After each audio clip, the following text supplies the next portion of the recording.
사무엘상 20장입니다. 첫 번째 실은 사무엘상 16장부터 20장 내용이 바로 다윗의 첫 번째 실현에 포함됩니다.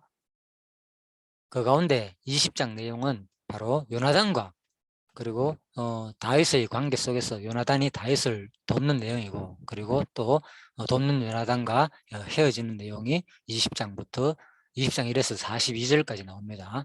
첫 번째가 이제 동그라미 6번 있죠. 요나단이 다윗을 도우는 내용, 그리고 두 번째가 돕는 요나단과 헤어지는 내용, 두 가지로 되어 있습니다. 이 내용이 보면 주로 이제 일반적으로 사무엘상 20장 같으면 요나단과 이제 다윗의 뭐 우정 뭐 이런 식으로 제목을 한번 볼까요? 일반적으로 그렇게 적어놨죠. 요나단의 우정, 요나단의 우정, 다윗과의 우정, 이렇게 관계로 엮고 있습니다. 그렇지만은 결국은 이것은 이제 서로 지체 간에 이제 돕는 원리를 말하는 거죠. 좀 성경 신학적으로 풀을 해보자면, 요나단이 뭐 다윗을 도운 것이 지금 내하고는 아무 상관이 없는 내용이지만은 사실 이게 이제 신약에 오면 그리스도가 결국은 이제 성취하실 어떤 예표적인 사건이기 때문에 바로 예수께서 이 땅에 오셔가지고 교회를 세워가지고 바로 교회의 지체인 우리들을 결국은 도우실 것이라는 내용이죠. 구원하는 내용이죠. 요나단이 이 다윗을 적극적으로 도와가지고 죽음의 위기에서 살려주는 이런 내용들은 미갈도 마찬가지고 바로 예수 그리스도의 지체인 우리들이 바로 예수로 말미암아 구원받을 내용을 모형으로 보여준 사건이다. 자, 이렇게 보시면 되겠습니다. 그리고 더 나아가서는 바로 지체의 원리, 한마디로 우리 또 성도 간에 제가 요한일서 3장을 적어놨죠. 첫 번째 위에는 바로 예수 그리스도가 당하실 어떤 순화에 대한 모형이고, 다윗의 고난은 예수 그리스도가 당하실 순화에 대한 예표적인 사건이고, 그리고 또 이것이 이제 지체의 원리로 서로 이제 돕는 관계로 볼 때는 바로 성령께서 이 땅에 오셔가지고 또 우리 지체를 통하여서 서로 돕게 하는 그 내용을 예표적으로 보여준 사건이죠.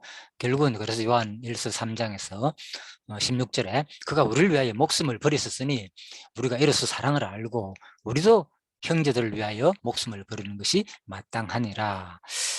그래서 제가 그리스도의 고난에 동참하는 내용이 바로 결국은 우리가 형제들을 위하여 목숨을 버리는 내용이 다름이 아니라 그리스도의 고난에 동참하는 것이다. 자, 이렇게 제가 요약을 했지만은 사실 제가 이제 이런 부분에 대해서 사실 우리들이 이게 참 얼마나 요한 1서 3장 16절 말씀이 좋은 말씀입니까, 그죠? 예수께서 우리를 위하여 목숨을 버렸으니 우리도 마땅히, 그죠? 참 형제들을 위하여 목숨을 버리는 거.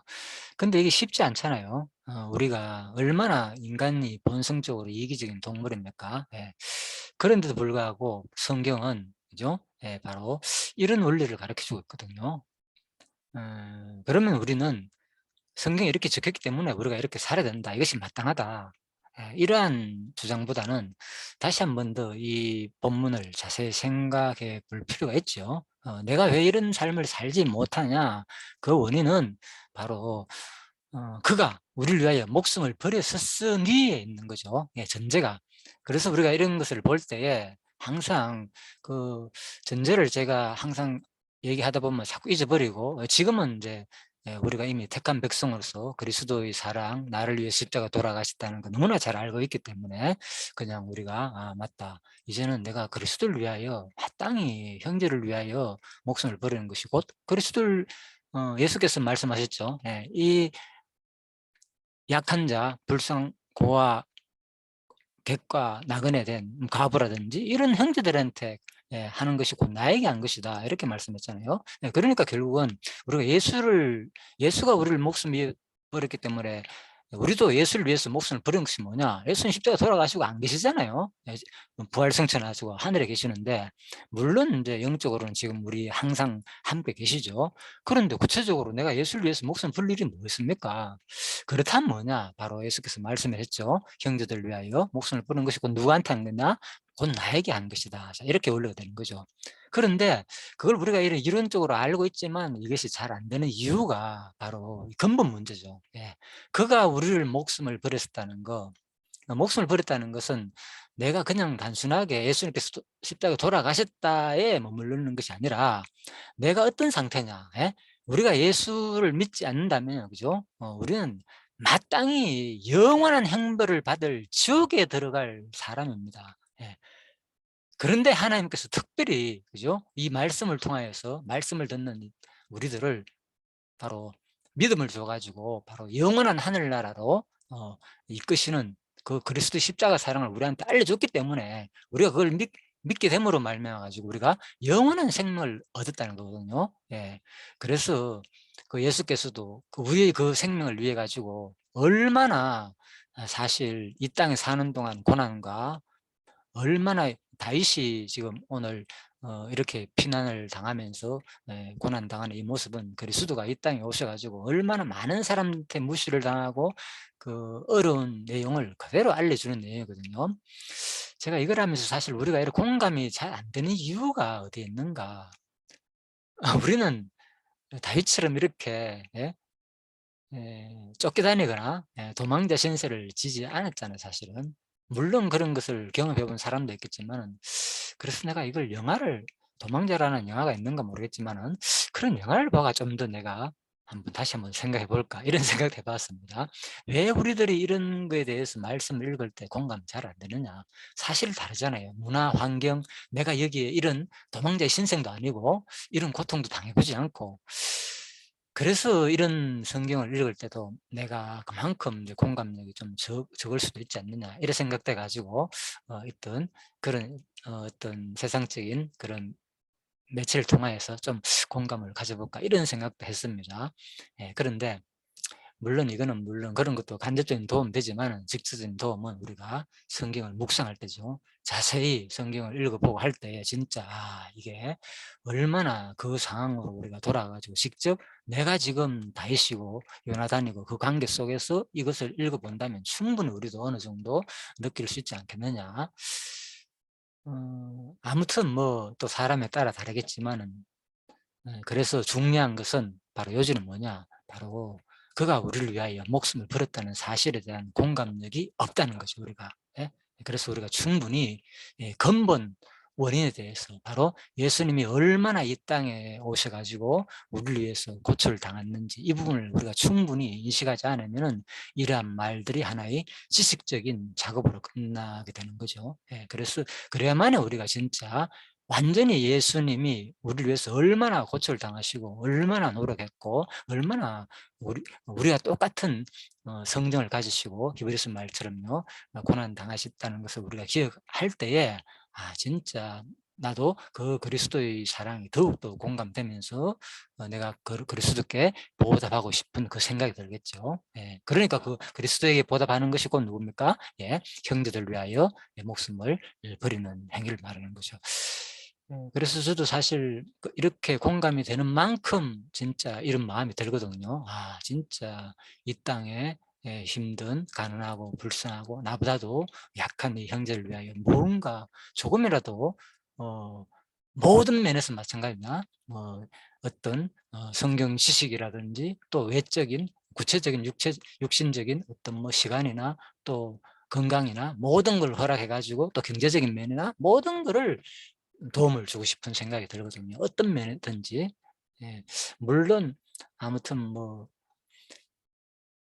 그게 바로 성령께서 우리들을 통하여 지금 하시는 일이 아닌가. 지금 이 말씀을 통하여서 여러분과 저에게 참 큰 은혜죠. 그런 마음을 갖는 이 자체가 아무에게나 주는 것이 아니니까, 그죠? 이런 말씀을 통해서 깨닫고 같이 또 공감하게 하고 그럴 때 진짜 '야 내가 예수를 위해 가지고 살고 싶다.' 예? 곧 우리 형제들 위하여 지체된 형제를 위하여 진짜 '내 목숨이라도 바치고 드리고 살고 싶다.' 이것이 누구한테 하는 거니까 곧 그리스도의 은혜에 바로 곧 보답하는 거고 또 그 그리스도의 고난에 동참하는 일이기 때문에 이것만큼 우리가 사실 이 땅에 사는 동안 영광스러운 일이 어떻겠습니까? 그죠? 우리는 세상에 수많은 영광을 줬죠. 자신의 업적, 여러 가지 뭐 세상의 지식이라든지 세상의 부라든지 뭐 사실은 우리들은 이 땅에 살면서 전부 다 자신의 어떤 욕망을 어떤 자신이 목표하는 그걸 위해 살려고 사실 인간들은 노력하고 있죠. 예. 그렇다면 우리가 오늘 20장 말씀을 통해서 과연 진짜 우리가 택한 백성으로의 삶이 바른 내가 지금 택한 백성으로서의 삶의 자세인지 다시 한 번 더 돌이켜 볼 수 있는 시간이 되지 않겠느냐. 오늘 이 사무엘 20장 내용이. 자, 아무튼 여러분들이 각자가 이 20장 말씀을 통해서 한번 충분히 다시 한 번 더 읽어보시고 또 여러분 나름대로 참 이 말씀을 통해서 진짜 하나님 예수 그리스도의 그 깊은 사랑을 공감하며 그것도 공감한 만큼 또 이웃을 사랑하고 또 결국은 그리스도의 고난에 동참하는 또 그리스도의 그리스도를 위해서 사랑하는 여러분과 제가 되기를 간절히 바라면서 첫째 시간 사무엘상 20장 서론 부분 간단히 마치도록 하겠습니다. 자, 기도하겠습니다. 하나님 감사합니다. 사무엘상 20장 이 내용을 참으로 우리가 많이 아는 내용이고 너무나 또 유명한 사건이고 그렇지만은 이 내용이 우리한테 주는 참 이 깊은 의미를 다시 한 번 더 깨닫게 되었습니다. 하나님 아버지 또 저희들에게 이러한 생각과 이 지식을 이러한 말씀을 제대로 알게 하여 주신 것에 대해서 너무나 감사드립니다. 또 이 지식에 그치지 말게 하시고 참으로 함께 느끼고 공감하면서 내가 내 삶을 어떻게 사는 것이 또 그리스도를 위해서 어떻게 내 삶을 보답하며 사는 이 마음까지 주심을 너무나 감사드립니다. 남은 삶을 참 그리스도를 위해서 끝까지 변함없이 살 수 있는 마음을 주시옵시고 또 그러한 관계 속에 살 때 이 세상에 어느 무엇보다도 더 이상 가치로운 일이 없음을 또한 느끼게 하여 주시기를 간절히 소원합니다. 모든 것을 감사드리며 예수님 이름으로 기도드립니다. 아멘. 예, 수고하셨습니다.